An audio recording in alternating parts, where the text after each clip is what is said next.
sa Eastern Samar, merong poso na ang inilalabas hindi malinis na tubig, kundi misteryosong pulang likido na parang dugo. Sa isang tahimik na barangay sa Salcedo, Eastern Samar, may isang pangyayari na biglang nagpabago sa lahat. Yan, KMJS tayo ngayon mga perks. Habang nagbubomba kami ng kapatid ko yan, may nagsisilabasan po yan. Sa paligid nito, parang may nagkalat na bakas ng karahasan. At ang mas nakakatindig balahibo, ang parang dugong ito nang galing daw mismo sa poso. Ayan, kanina pa kami bomba ng kapatid ko. Di pa rin nauubos. Oy! Ano ang pilit na lumalabas o kumakatas mula sa ilalim ng lupa na nagdudulot sa kanila ngayon ng pangamba? Di pa rin nauubos. Ang poso matatagpuan sa likod ng boarding house na ito sa barangay na Paraan na pagmamay-ari ng pamilya ni Gail. Umaga nitong May 19, nang una raw nadiskubre ni Gail ang pulang likido sa poso. Unang pump ko ng puso, matigas. Tapos walang lumalabas. Pangatlo may lumabas. Ayan. Kulay pula yung likido. Nagulat ako, tumayo yung balahibo ko. Yung amoy naman niya ay parang malangsang isda tapos yung tapang ng ng kalawang. Akala ko po talaga dugo. Ang poso, mahigit isang dekada na raw na ginagamit ng mga tenant ni Gail. Nakatenga na lang po siya. Ayan.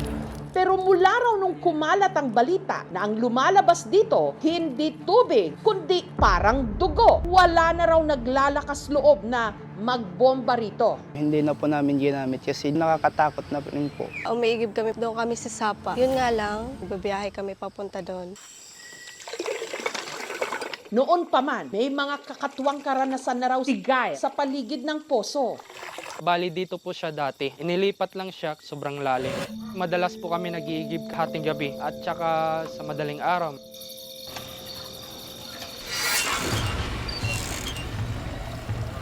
Meron pa akong nararamdaman dito na may nakatingin sa'yo, may nagbabantay. Tumatay yung balahibo ko po.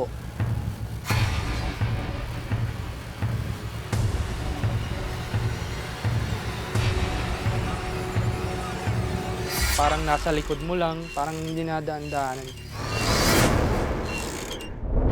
Hanggang sa parang mas tumindi raw ang mga pagpaparamdam. Unang beses ko po nakita is dito po sa bandang ito.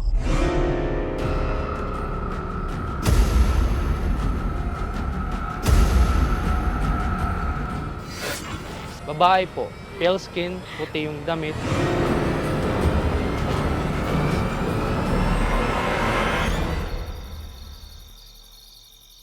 Nagulat ako, di ako nakagalaw. Gusto kong sumigaw, di ako nakasigaw. Pagkamulat ng mata ko, nawala na.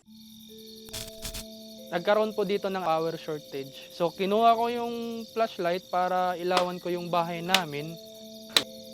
Nagulat ako, biglang namatay muna. Tapos pinukpok ko, ayun, na-open. Nung pagkatutok ko po sa harapan ng bahay namin,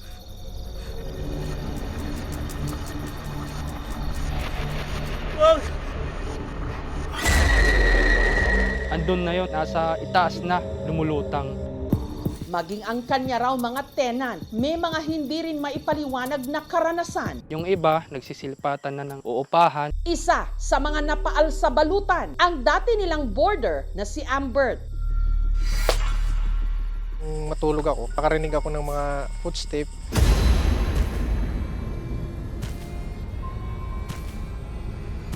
Tapos parang may nag-iigib.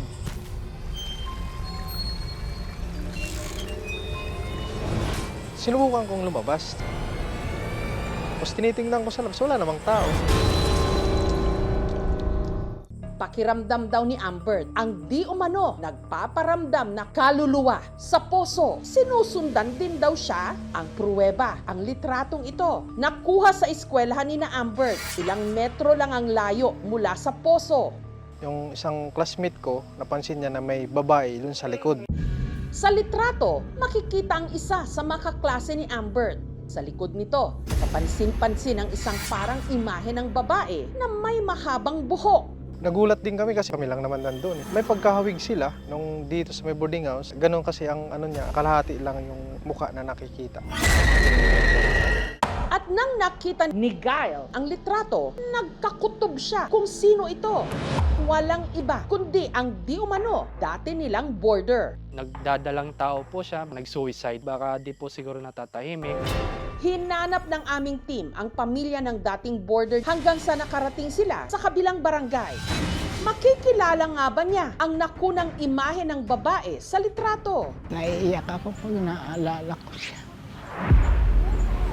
Sa pagsusuri ng mga tiga-DENR at ng isang private water testing laboratory sa Poso, ano kaya ang kanilang matutuklasan? Batay po sa nakuha naming water sample today, ang resulta po ay May bumabalik ba sa lugar na hindi na dapat binabalikan?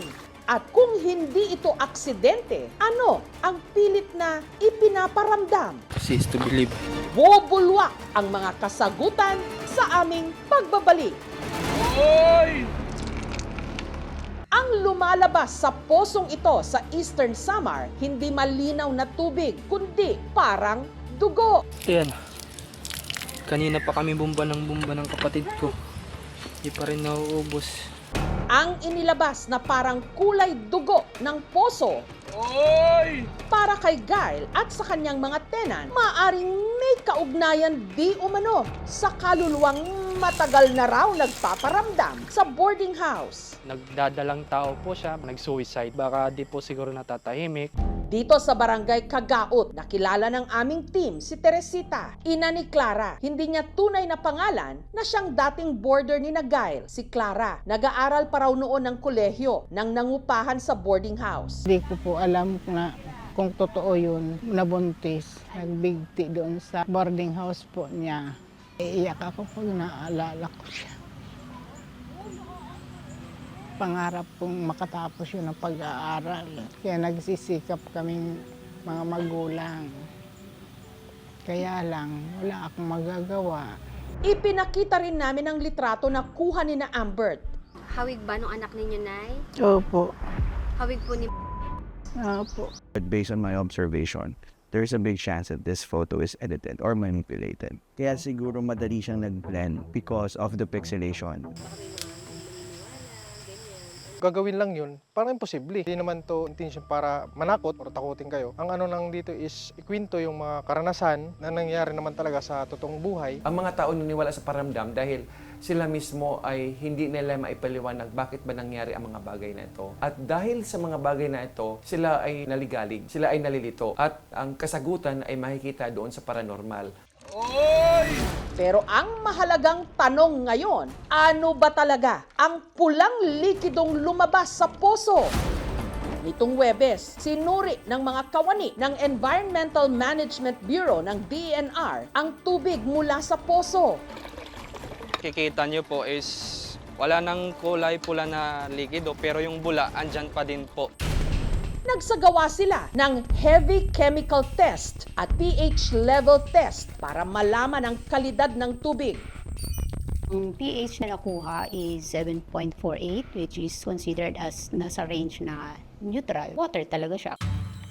Nagsagawa rin ng hiwalay na physical and chemical test nitong Biyernes ang isang private water testing laboratory para malaman kung bakit kulay pula ang lumabas na likido sa poso. Lumabas na meron siyang coliform bacteria. Hindi siya fit for drinking. Base sa lab results din, ang water ay acidic. Kung ngayon ay may metal pipes na gawa sa iron at hindi ginamit ng matagal, malamang malulusaw niya or mako-corrode niya yung mga iron pipes dun sa deep well. Habang tumatagal, dumadami or na-concentrate yung iron. Kaya nung ginamit nila after 1 week, pag flush nila ng water, biglang pulang-pula yung kulay. Iron is naturally natatagpuan naman sa water. Pero once ito ay nag-combine sa oxygen or sa mga ibang substances, minsan i-intensify yung kulay niya. Hindi intense orange siya, nagre-red, or nagkukulay siyang parang blood. Yung pagkapula ng water ay pwedeng maiwasan kung papalitan yung mga pipes. Pwedeng gumamit ng filtration. Nakukuha yung red coloration. Kasi nga,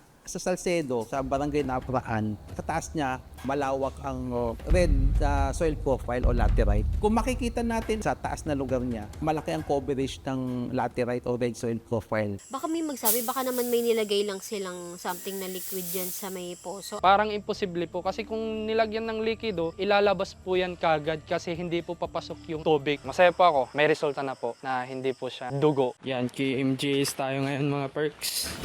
Ang misteryo ng parang kulay dugong tubig sa poso, ngayon crystal clear. Thank you for watching mga kapuso. Kung nagustuhan niyo po ang videong ito, subscribe na sa GMA Public Affairs YouTube channel and don't forget to hit the bell button for our latest updates.